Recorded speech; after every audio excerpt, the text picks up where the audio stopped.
contract. At the time of its release, Devil's Third was infamous for all the wrong reasons, but as they say, there's no such thing as bad publicity. If you type Devil's Third review on YouTube, you're certain to hear a lot of negatives about this game regarding technical flaws and how it wasn't worth the wait.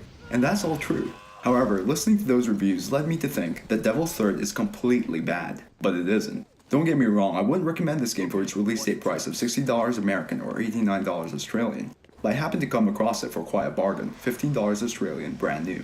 And I was glad to know that there were still some good things about Devil's Third. Here are 5. Number 1, it's got a strong B-movie vibe. The story doesn't try to be reasonable, and neither should it. If anything, it fits well with all the crazy killing that goes on in the game. Everything is over the top. Satellites are falling, the world is going dark, and untold experiments are being held, all in an elaborate scheme for world domination. A situation so dire that the Navy has resorted to using their secret weapon, a former terrorist sentenced for 850 years named Ivan. He's your cliché badass, complete with a body full of tattoos and a nonchalant attitude. He's so carefree that he doesn't even care to wear a vest or even a shirt while getting shot at. Some of the bosses too are just as eccentric, and I was glad to discover that Devil's Third has some of the best boss names in gaming. Number 2, much of the action still works. The concept for Devil's Third was to build an action game that balances shooting and slashing, and in that regard, it still works. It's nothing extraordinary, but it retains the concept enough that no single way of fighting is so overpowered that you can comfortably swing your sword to victory. Sure, it's easier to run up to enemies and slice them up, but enemies are equipped with an arsenal of machine guns, flamethrowers, and RPGs, so that you'll think twice about your approach. The shoot and cover mechanic works well too. And then there's sliding. It's fun to slide around like a 3D Mega Man, and it harks back to its B-movie vibe of how ridiculously far Ivan's baseball slide can stretch. It's certainly long enough to shoot down some bad guys, and it's fun to do even if it doesn't always save you from the line of fire.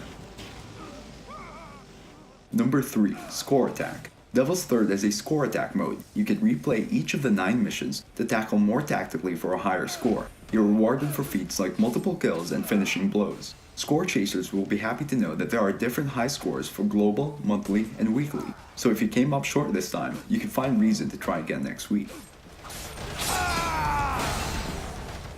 Number 4, Zombies, aka Chimera Experiments. There's been so many games to feature the infamous undead long after Resident Evil made them a mainstay, and Devil's Third certainly didn't shy away from the bandwagon. The game has its own iteration called Chimera Experiments, which are gruesome creatures that make you think twice about coming straight at them with your axe. Thankfully, these mindless monstrosities have a particular dislike for your flamethrower.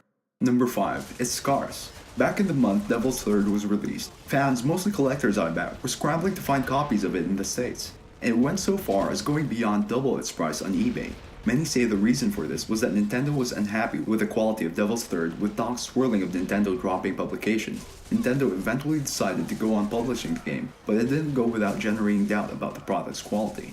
Since around February 2016, Devil's Third has apparently seen a restock sold in popular online stores like Amazon and eBay. But with the game's questionable quality and previous lack of support, who can say if it's going to be available for long? While I don't think the game itself is worth its full asking price, it is something that collectors could well be interested in.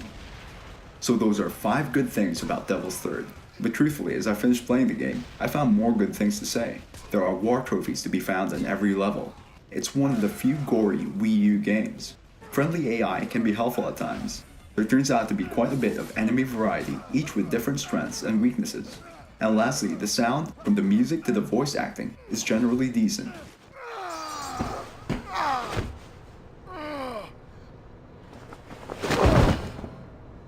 Hostiles approaching. Get ready to engage.